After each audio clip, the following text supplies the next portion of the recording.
Samsung Chromebook में से app को अनइंस्टॉल कैसे करें। फर्स्ट आप इधर राइट साइड कॉर्नर में चले जाए, फिर सेटिंग में जाए।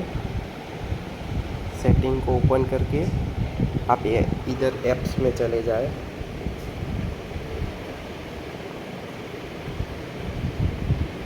इधर आप फर्स्ट देखेंगे मैनेज ऐप में चले जाए और जो आप ऐप अनइंस्टॉल करना है, आपको जिस ऐप को अनइंस्टॉल करना है वहीं पे क्लिक करें और इधर आपको अनइंस्टॉल का ऑप्शन मिल जाएगा और इसे अनइंस्टॉल करें। आप देख सकते हो इस तरह से वो ऐप अनइंस्टॉल हो जाएगी। How to uninstall app in Samsung Chromebook. Firstly, open this. Here you can see Telegram app uninstalling program.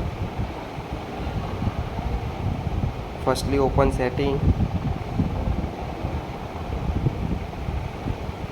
Click on apps. Click manage app. Search Telegram. Right side, upper side uninstall option is here. Press and uninstall your app.